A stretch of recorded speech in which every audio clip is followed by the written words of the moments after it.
Technology, a reflection of our times. Efficient, computerized. Technology is the human imagination converted into reality.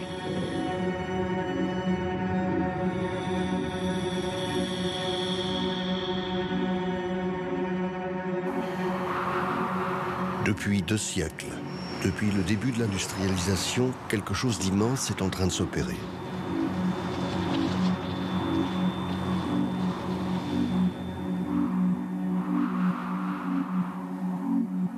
La communauté scientifique mondiale multiplie les alertes. L'impact de l'homme sur la nature est si destructeur que nous serions entrés dans une nouvelle époque de l'histoire de la Terre, un nouvel âge géologique. L'Anthropocène, l'âge de l'homme. L'exploitation du charbon et la colonisation des antipodes au XIXe siècle, l'exploitation du pétrole, le développement de l'automobile et les guerres mondiales dans la première moitié du XXe siècle ont radicalement transformé notre monde. Les gaz de la Première Guerre ont posé les bases de l'industrie des pesticides. Les tanks ont servi de modèle pour la création des engins à chenilles. Abatteuses, débusqueuses, grumiers, bulldozers, des machines qui ont accéléré la déforestation, le développement des villes et l'accès à de nouvelles ressources naturelles. Le nylon, les radars, les sonars développés pour la guerre sont désormais les outils de la pêche industrielle et participent à l'épuisement des océans. Et la guerre s'achève dans un paroxysme.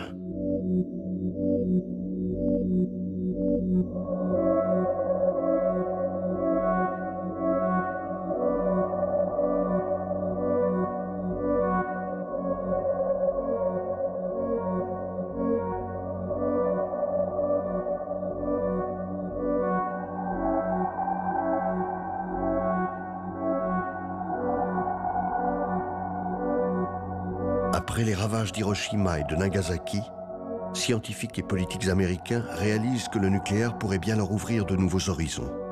Comme les gaz de la Première Guerre, comme les tanks, le nylon ou les radars de la Seconde, l'atome pourrait bien servir à autre chose qu'à la guerre.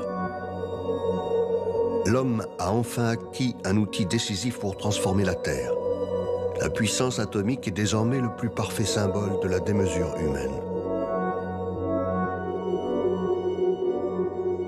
En 1945, Julian Huxley, un éminent scientifique qui deviendra le premier président de l'UNESCO, évoque devant 20 000 personnes au Madison Square Garden les possibilités d'employer des charges nucléaires comme une dynamite atomique pour dissoudre les calottes glaciaires des pôles.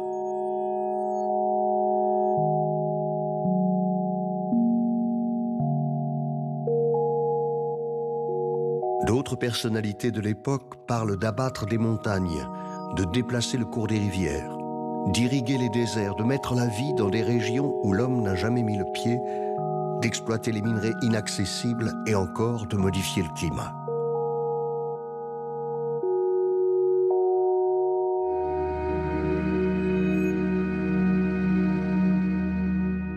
Ces visionnaires, ces stratèges bien inspirés ont l'oreille attentive des gouvernements détenteurs de la puissance nucléaire.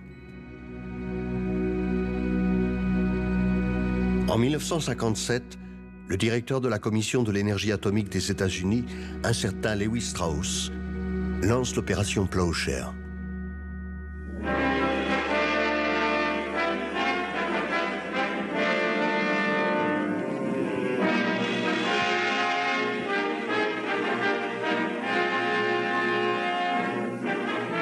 Lewis Strauss est un ancien homme d'affaires. Officier de la Navy pendant la guerre, il s'est hissé jusqu'à de très hautes fonctions dans l'administration publique. Strauss est devenu un promoteur du nucléaire américain. Pour lui, l'utilisation civile du nucléaire doit permettre de créer une atmosphère mondiale d'opinion favorable au développement et à l'essai d'armes. Le projet Plowshare est une boîte de Pandore.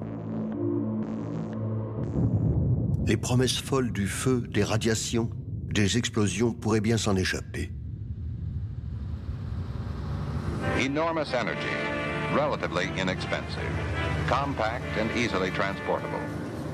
This is the new power tool that Plowshare would add to man's resources of useful energy, to do jobs never before practical or even possible. Oui, l'impossible est peut-être à portée de main.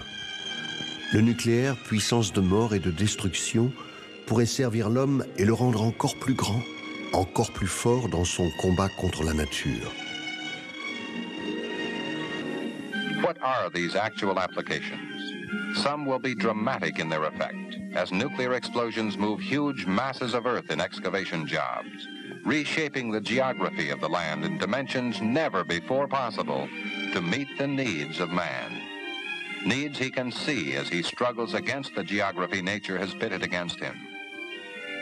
How can the recovery of natural resources be increased to meet man's ever-growing needs? Plowshare underground engineering may be one of the answers. Nuclear explosions deep underground break and splinter huge areas of rock. These massive effects may permit highly promising recovery of resources that have been impossible or economically impractical to extract from the earth. Where present land travel is awkward, costly, time-consuming, and dangerous. Excavating mountain passes for highways and railroads. Where water navigation is thwarted by imposing barriers of earth. Excavating canals. Voilà donc les ingénieurs de Plowshare qui envisagent de creuser un nouveau canal en Amérique latine. Entre deux zones géographiques, leur cœur balance.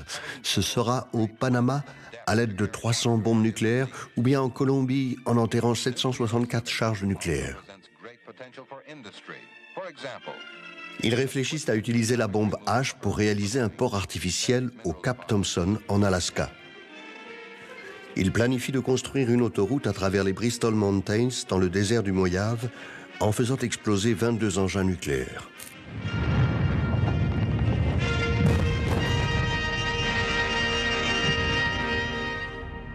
Le projet dure 20 ans et engloutit 770 millions de dollars de l'époque, soit près de 4 milliards d'aujourd'hui. Les Américains procèdent à 27 explosions à usage civil. Une horreur, mais une paille comparée à ce qui se passe à l'Est.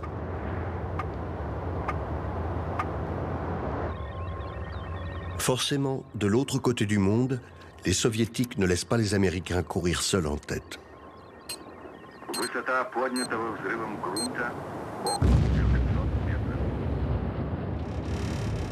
Le Plowshare soviétique est baptisé Programme numéro 7. Il est plus dévastateur encore. Pour la recherche d'usage civil, les Russes réalisent près de 150 explosions nucléaires.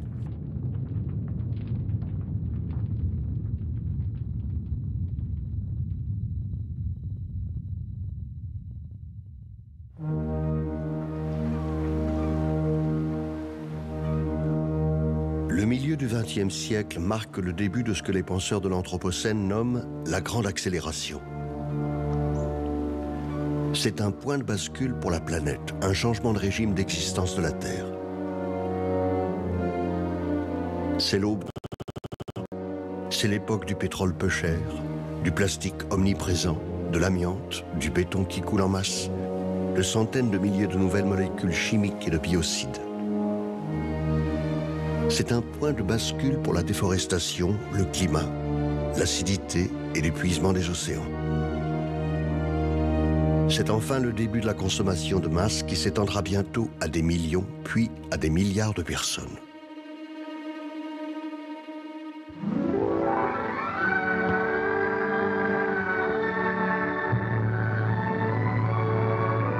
Après-guerre, l'Américain moyen ne rêve pas d'extractivisme par le nucléaire ou de nouveaux canaux commerciaux. Les familles aspirent à autre chose. Today, however, Americans look forward to our return to peaceful things. La guerre a été un sacrifice pour chacun. L'enjeu est maintenant de se construire une vie paisible.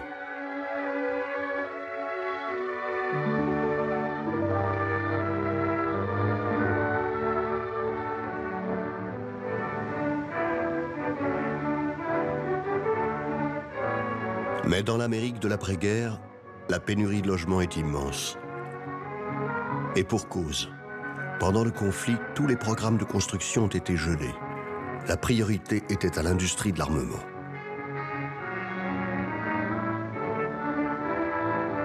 Aux abords de Chicago, de Los Angeles, de New York, partout sur le territoire, des familles des vétérans sont logées dans des bus, des caravanes ou dans des campements de fortune. Il faut que quelque chose se passe.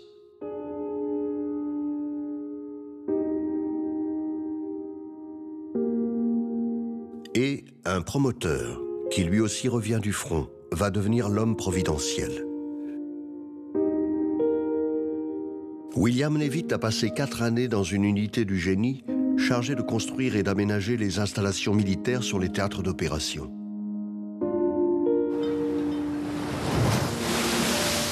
Il y a découvert la fabrication en série adoptée par l'armée américaine pour édifier au plus vite, à partir d'éléments préfabriqués et faciles à assembler, ses bases de vie et ses bases logistiques.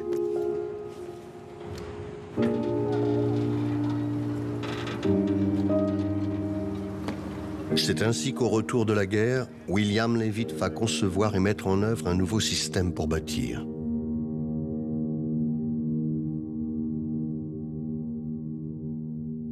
The idea that came to a man named Bill Leavitt was this. Why not apply to the building of houses the same principles that have brought other American industries to their unexcelled peaks of efficiency and service? Why not mass produce the elements that go to make up a house, just as the auto industry does with the parts that go into a new car? Pre-cut your lumber so it's all ready to be assembled into the frame of a house. With the waste removed, one truck can deliver to the building site all the rough lumber that will go into 2 complete Leavitt homes. Leavitt achète un terrain agricole de 405 hectares sur Long Island, à quelques kilomètres de Manhattan. Le chantier est organisé en 26 étapes, mobilisant chacune une équipe d'ouvriers. Les équipes se succèdent sur chaque unité à 18,28 mètres les unes des autres. Chaque équipe est à sa tâche pour l'édification des murs, la construction de la charpente, la pose des portes et des fenêtres, des escaliers, des éclairages, des tringles à rideaux. Les maisons sont identiques. Les familles vont bientôt y vivre un bonheur tranquille, confortable et standardisé. À Long Island, l'entreprise Leavitt & Sons érige 17 000 maisons en 2 ans. Un record. Leavitt était un précurseur. Un homme au flair formidable. La performance donne naissance à un nouveau modèle de ville. Des lotissements périurbains structurés autour de voies de circulation, les bien nommés Leavitt Towns. Yes, this is it. My hometown.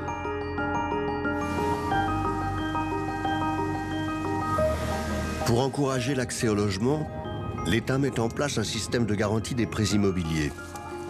L'accès au crédit explose.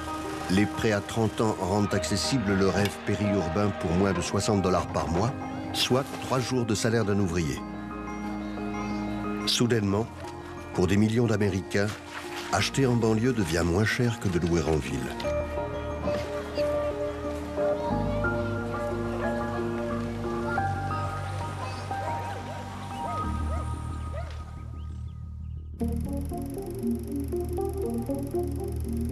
Mais dans ce moment de l'histoire, l'Amérique et avec elle le reste du monde ratent l'occasion d'un développement technique qui aujourd'hui semblerait tellement vertueux.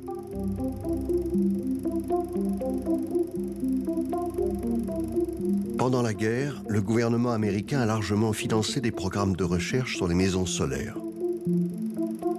Pourquoi ? Parce qu'il fallait réduire la consommation intérieure de pétrole pour maximiser la part envoyée au front.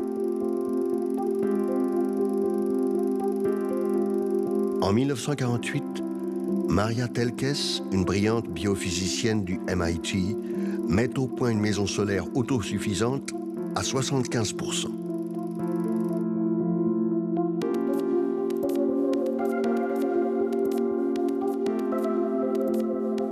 Des dizaines d'autres universités travaillent à leur propre projet. de petites compagnies développent et vendent des centaines de milliers de chauffe-eau solaires. En Floride, au début des années 50, 80% des habitations sont équipées. Pour de nombreux architectes, journalistes ou personnalités de l'époque, le solaire devient une sorte d'idéal. À ce moment-là de l'histoire, le solaire semble se préparer à un avenir radieux. C'était il y a plus de 60 ans.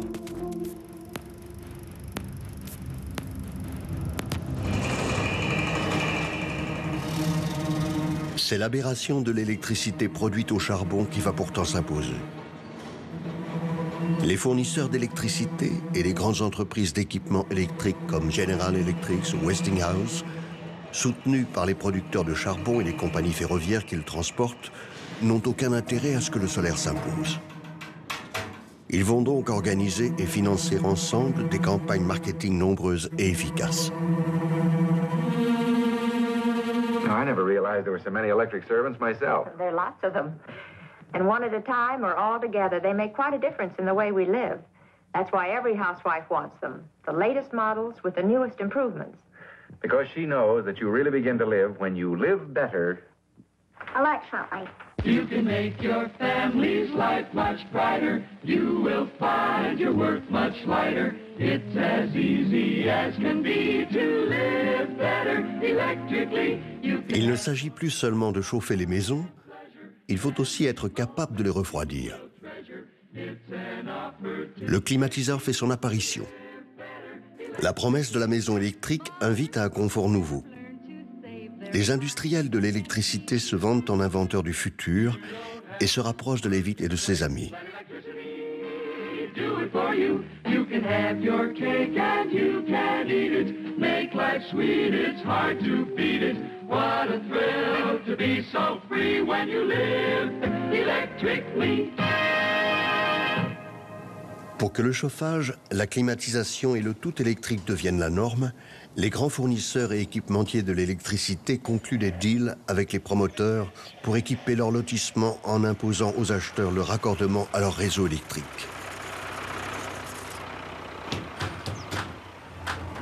Les industriels de l'électricité et du bâtiment signent ainsi la mise à mort du développement de l'énergie solaire.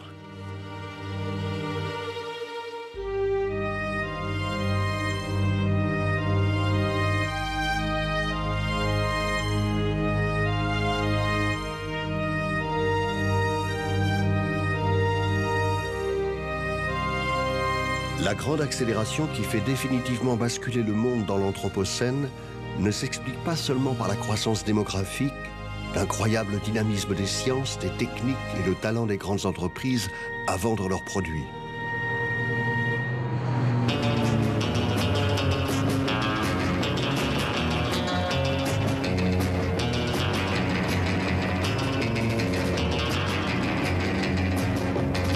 Plus que toute autre chose, c'est la guerre froide qui, en opposant capitalisme fordiste et communisme productiviste, engage le monde dans une course effrénée.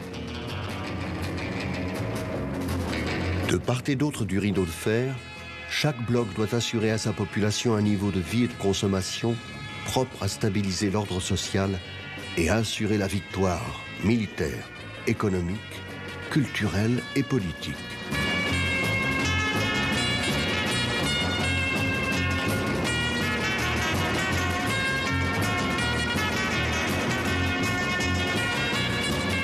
Les deux idéologies s'affrontent au nom des peuples. Les citoyens américains vivent une sorte de liesse collective. La voiture, symbole absolu, est désormais accessible à tous. Tandis que l'URSS est faiblement motorisée, l'Amérique bat tous les records. En 1955, aux États-Unis, près de 10 millions d'automobiles sortent des usines du pays et près d'un actif sur 6 travaille directement ou indirectement pour l'industrie automobile. En 1956, le président Eisenhower, fortement marqué pendant la guerre par la splendeur des autoroutes d'Hitler, lance un immense programme de construction de voies rapides.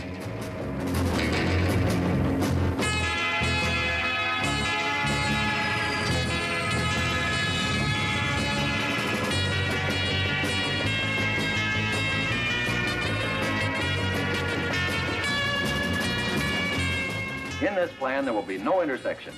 Access will be controlled. It will really unite all of our United States. It will be possible to drive from the Atlantic to the Pacific Ocean and from Canada to Mexico on safe, multi-lane, divided highways without a single stoplight or stop sign. You will travel swiftly, easily, and safely. This system of interstate and defense highways is for the traffic of the future. Eisenhower voit grand. 70 000 km d'Interstate Highways surgissent de terre au coût faramineux de 50 milliards de dollars. Au Congrès américain, cette débauche d'argent public est justifiée par des raisons de sécurité intérieure. Desservir les 400 bases militaires et surtout permettre la déconcentration de l'industrie américaine pour la rendre plus résiliente en cas d'attaque nucléaire soviétique. De son côté, l'URSS fait tourner à pas cadencé son industrie militaire, ses usines métallurgiques et remporte un succès mondial en mettant en orbite le tout premier satellite de l'histoire. Les hommes jouent désormais leur partition de l'infiniment grand à l'infiniment petit.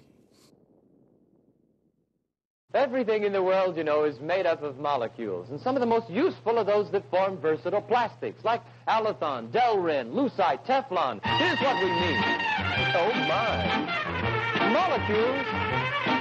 There are plastics in your toaster, in the blender and the clock, in the lamp and in the roaster, on the door and in the lock, in the washer and the dryer, and the garden tools you lend, in your music amplifier and electric fryer. You have got a plastic friend. We can coat a waffle grid. En Europe, le modèle américain se répand. La société française, comme toute l'Europe de l'Ouest, entre dans la culture consumériste, avec ses icônes et ses temples, l'hypermarché, le salon de l'automobile et celui des arts ménagers.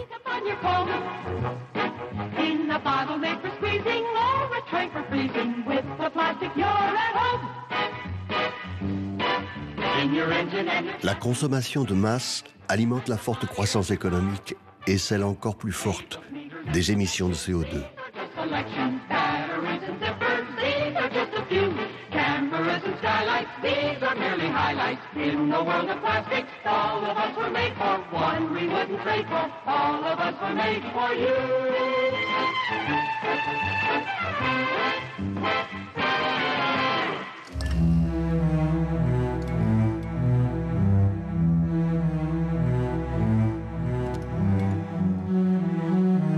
Comment les États-Unis ont-ils réussi à hisser leur mode de vie à un tel niveau dans les décennies d'après-guerre et à entraîner toute l'Europe de l'Ouest dans cette même dynamique?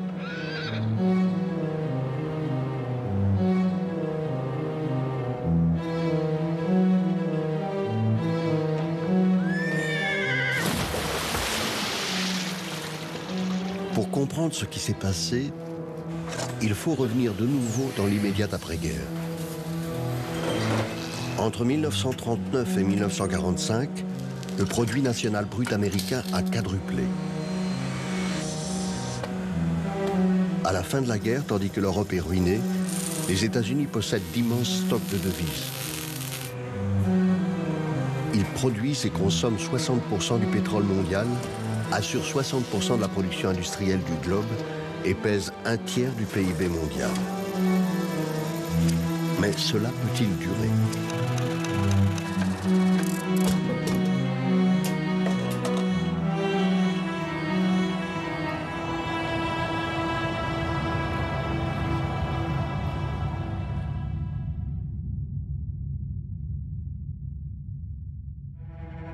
À l'aube des années 50, deux naturalistes à l'avant-garde, William Vogt et Fairfield Osborn, dénoncent dans deux livres tirés à plus de 20 millions d'exemplaires une surexploitation des États-Unis et plus largement une surexploitation de la terre entière au-delà de ce qui serait durable.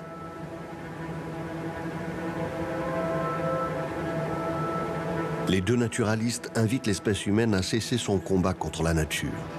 Ils appellent à une limitation de la consommation des ressources naturelles du globe. Mais en pleine guerre froide, les élites militaires, économiques et politiques américaines considèrent qu'une telle modération serait incompatible avec la course engagée contre le bloc communiste.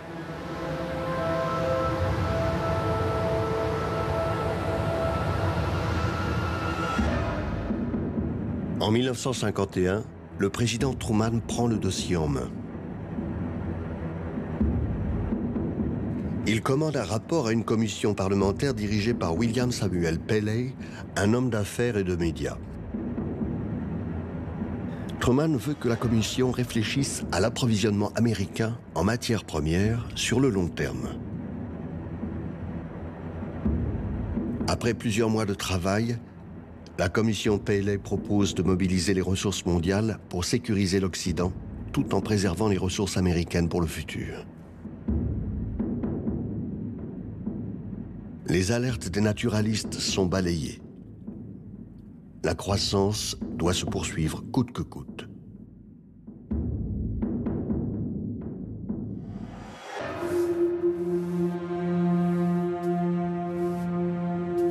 Les États-Unis doivent donc passer du statut d'exportateur à celui d'importateur de matières premières et d'énergie. Et cette bascule va progressivement s'opérer. Après avoir participé à la construction de bases militaires dans le monde entier pendant la guerre, elles vont établir des installations pétrolières, des pipelines, des barrages, des raffineries, des mines, des usines de ciment, d'engrais, de pesticides et de produits agroalimentaires. Entre 1945 et 1965, les entreprises américaines réalisent à elles seules 85% des nouveaux investissements dans le monde.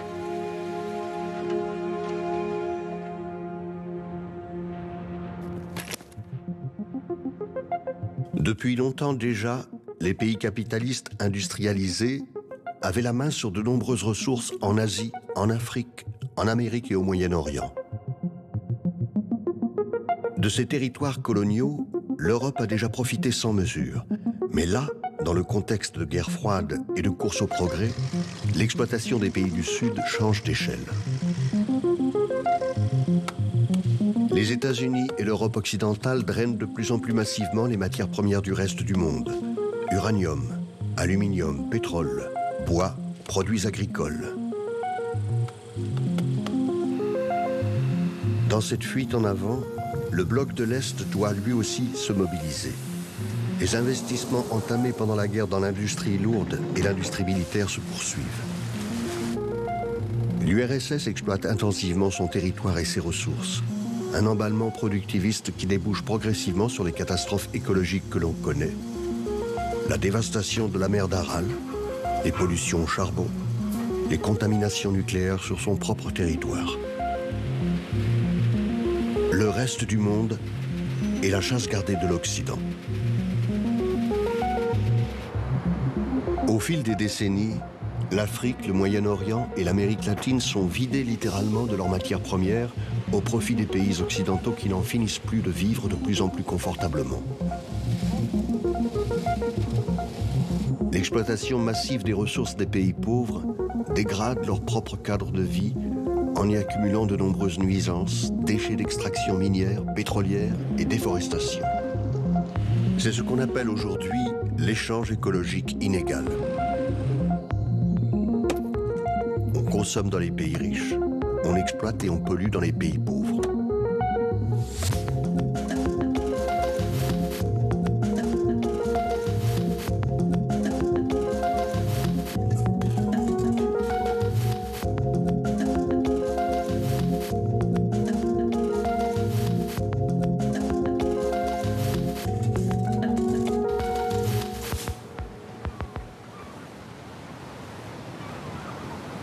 Le basculement du monde dans l'Anthropocène ne s'est pas joué sur la seule progression de l'industrie militaire, sur ses débouchés civils ou sur l'exploitation des pays pauvres. Il s'est aussi joué sur le terrain de l'agriculture.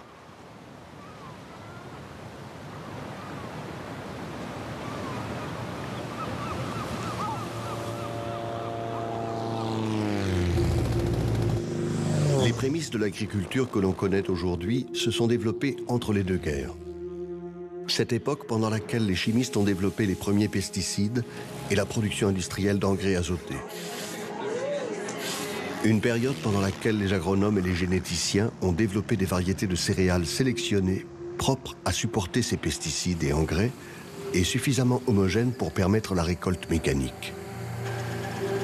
Une période pendant laquelle les Américains ont développé leur premier maïs hybride, quand l'URSS soviétique, l'Italie fasciste, l'Allemagne nazie et les Européens dans leurs colonies ont mis en place de sévères programmes de dirigisme semencier.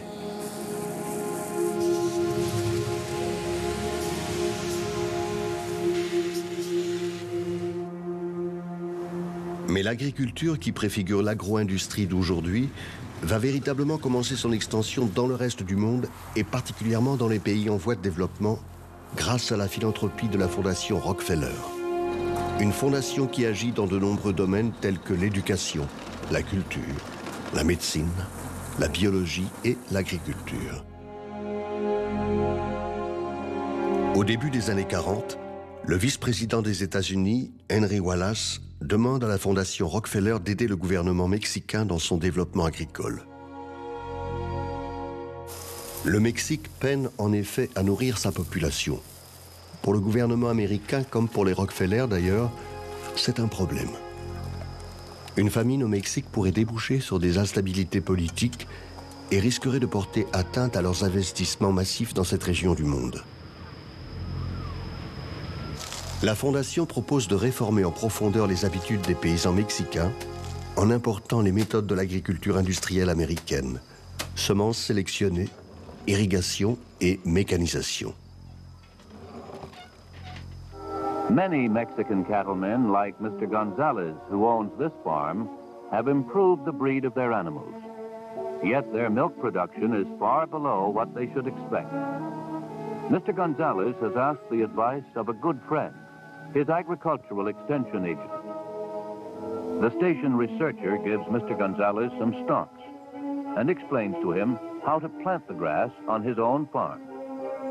Mr. Gonzalez can learn through his own experience whether it will really help him solve his problem of feeding his cattle and of increasing their milk production. More food for more people. The Mexican Ministry of Agriculture, with the cooperation of the Rockefeller Foundation, is helping Mexican farmers and cattlemen to adopt many similar improvements. It is also the story of a small but vital part of an international campaign to help end hunger among the people of the world.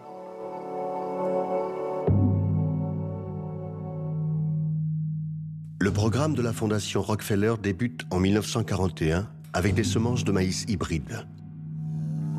Il est rapidement étendu à d'autres types de semences, blé, haricots, riz, fourrage, et à d'autres pays de l'Amérique latine, la Colombie, le Chili, l'Équateur ou encore le Pérou. L'agriculture moderne commence ainsi son extension dans les pays du Sud.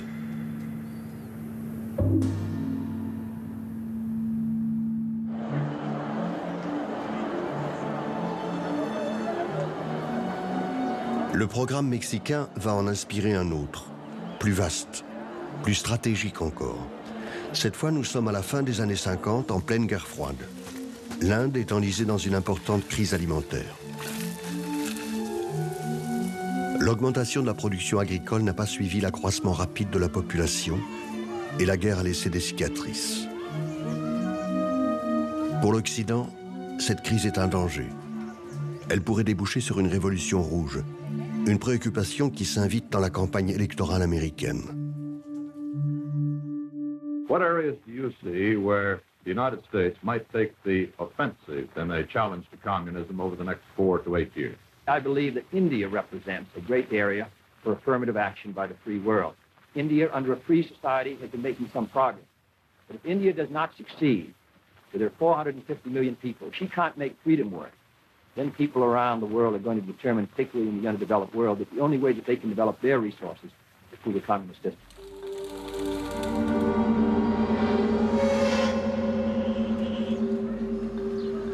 L'Occident réunit ses forces. La Fondation Rockefeller, la Fondation Ford, l'Agence des États-Unis pour le développement international et la Banque mondiale se mobilisent pour soutenir le gouvernement indien dans la transformation de son agriculture. L'idée, déployer à grande échelle en Inde ce que la Fondation Rockefeller a expérimenté au Mexique et en Amérique latine. Convertir la vieille agriculture d'autosuffisance des petits paysans en une agriculture intensive et moderne. Oui, l'Inde devrait réformer ses méthodes archaïques. Oui, même les années normales, on ne donne guère à manger au bétail que des parcelles de mauvaise paille hachée.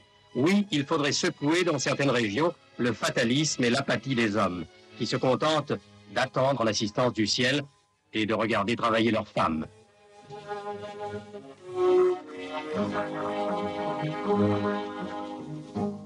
Mais bouleverser les techniques et les traditions d'un immense pays comme l'Inde ne peut se faire en un jour et sans moyens financiers énormes. Un agronome, brillant sélectionneur de blé, va faire le lien entre le Mexique et l'Inde. Norman Borlaug. L'homme a fait ses armes chez le chimiste Dupont pendant la guerre, puis dans le programme mexicain de la Fondation Rockefeller.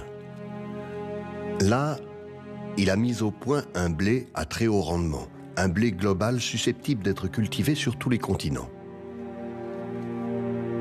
Il est tout naturel qu'au début des années 60, Borlaug soit missionné pour conduire le programme indien. Ces variétés créées au Mexique sont parfaitement adaptées. Elles nécessitent cependant deux conditions incontournables, l'utilisation d'engrais et l'irrigation massive. Forte du soutien des fondations et des scientifiques américains, l'Inde investit des dizaines de millions dans cette nouvelle agriculture et dans ce qui va avec. Elle subventionne massivement l'accès aux nouvelles semences, aux machines modernes, tracteurs, pompes, tuyaux d'irrigation, moissonneuses, batteuses, aux engrais et pesticides adaptés à ces semences. De la chimie et du matériel produits à cette époque essentiellement par des grandes firmes américaines et européennes de l'agrobusiness. La révolution verte est en marche. Borlaug reçoit le prix Nobel de la paix en 1970 et l'Asie entière se convertit progressivement à l'agro-industrie.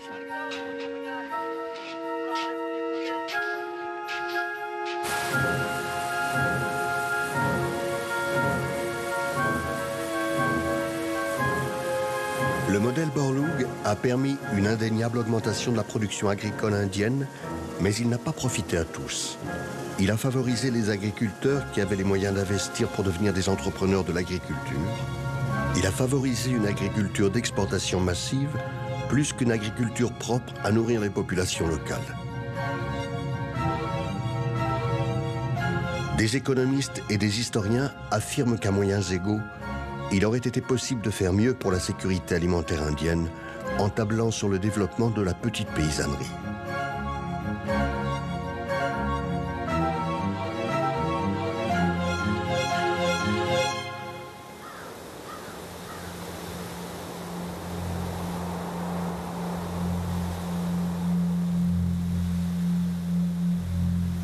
L'agriculture industrielle, qui s'est désormais répandue partout dans le monde, est un événement majeur dans l'histoire de l'Anthropocène. Ses effets sur la nature sont ravageurs.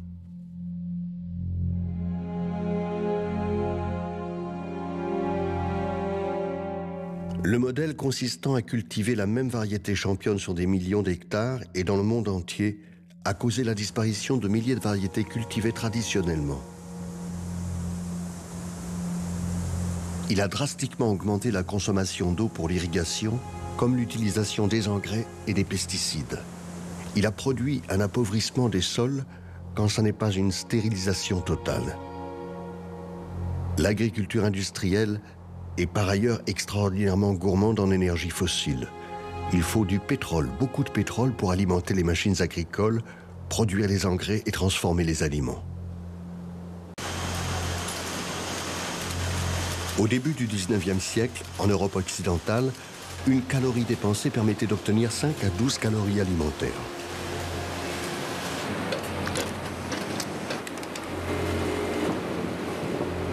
Aujourd'hui, dans des pays comme la France, les États-Unis ou le Danemark, une calorie dépensée ne permet d'obtenir que 0,7 calories alimentaires. Avec son industrialisation, l'agriculture est devenue énergétiquement déficitaire.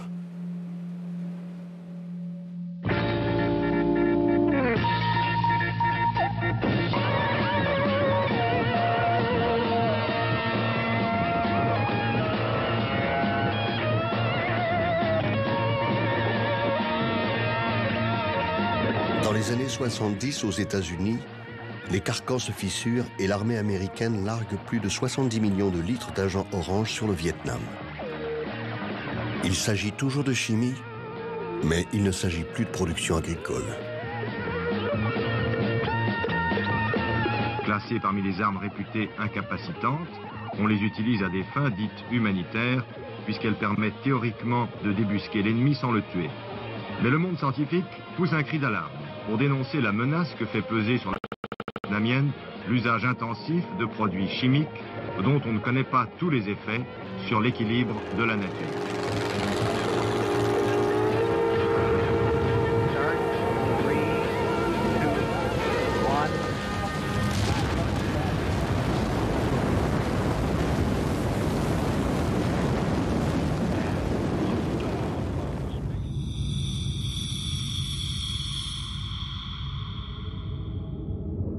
En 1972, la mission Apollo 17 rapporte la première photographie de la Terre dans son entièreté.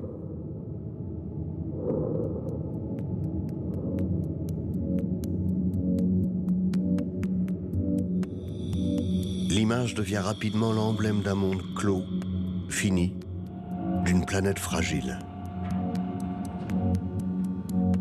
La même année, un groupe d'experts, de hauts fonctionnaires et d'industriels de plus de 50 pays, le Club de Rome, commande un rapport à une équipe de chercheurs du MIT. Le rapport a pour titre « Les limites de la croissance ». Ces scientifiques sont à la pointe de la technologie grâce à une machine ultramoderne à laquelle le grand public n'a pas encore accès, l'ordinateur. Ils mettent la Terre en courbe, en statistiques et en équations.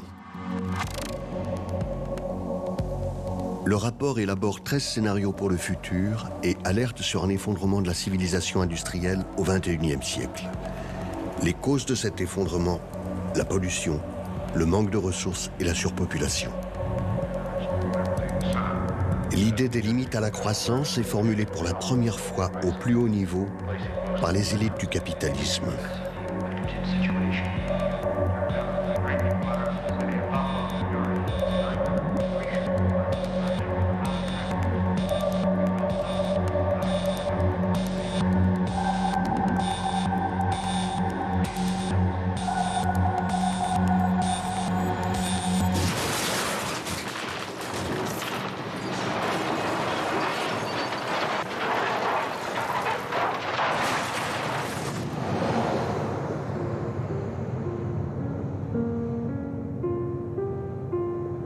En 1973 et 1978, deux chocs pétroliers se succèdent.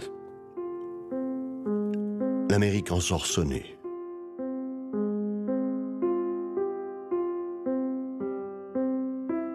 Le 15 juillet 1979, le président des États-Unis, Jimmy Carter, prononce un discours retentissant devant 65 millions de téléspectateurs. Human identity is no longer defined by what one does, but by what one owns. But we've discovered that owning things and consuming things does not satisfy our longing for meaning. We've learned that piling up material goods cannot fill the emptiness of lives which have no confidence or purpose. Les chocs pétroliers ont fortement marqué les esprits. Le président Carter questionne frontalement le consumérisme débridé de l'époque. Ses conseillers l'invitent à conduire la nation vers une éthique en développant les énergies renouvelables afin de réduire les besoins en pétrole. Le président américain veut envoyer un signal fort. Pour signer l'engagement de l'Amérique vers une ère nouvelle, il fait installer des panneaux solaires sur le toit de la Maison-Blanche.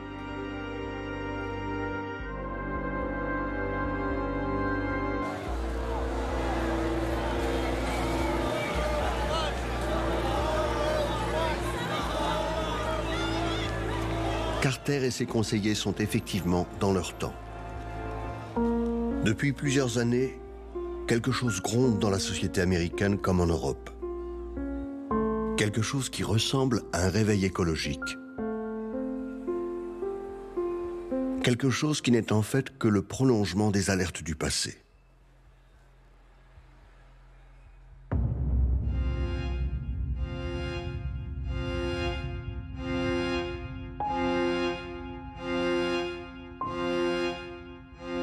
Des milliers de procès sur la pollution industrielle encombrent les archives et témoignent de l'ancienneté des dommages environnementaux.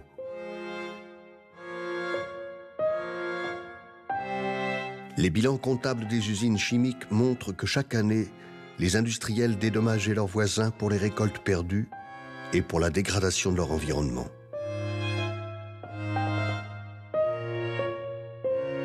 La révolution industrielle, avec son cortège de pollution, ne s'est pas faite dans une inconscience modernisatrice.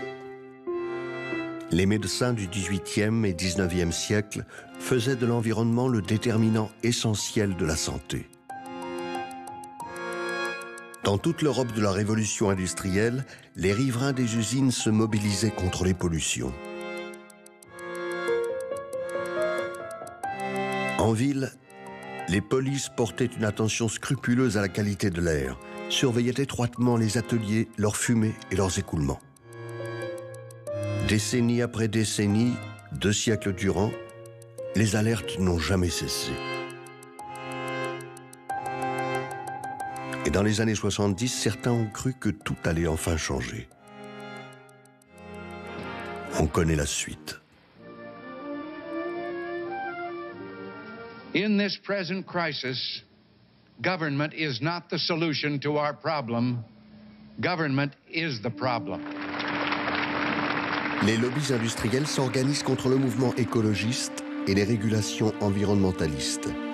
Une nouvelle vague de mondialisation financière favorisée par l'arrivée au pouvoir de Margaret Thatcher en Angleterre, puis de Ronald Reagan aux États-Unis, relance le monde dans une nouvelle accélération qui va nous conduire là où nous en sommes aujourd'hui.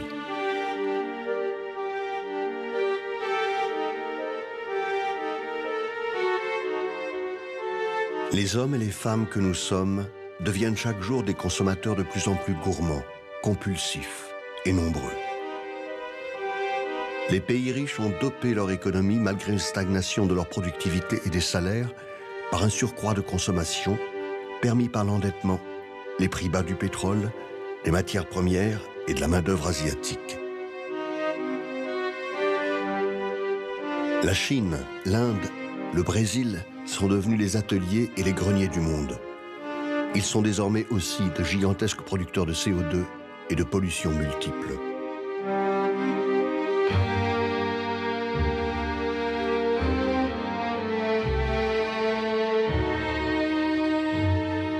L'histoire, notre histoire est celle-ci. Celle d'une course effrénée. Celle de 2 siècles de passion, de sueur et de sang. Dans ces 2 siècles, les volontés de puissance ont déchaîné les innovations technoscientifiques aussi brillantes que destructrices. Dans ces 2 siècles, une course à l'accumulation de richesses a creusé des inégalités de plus en plus profondes d'un pays à l'autre, d'un continent à l'autre. Dans ces 2 siècles, la consommation est devenue le moteur économique et l'antidote à la contestation sociale.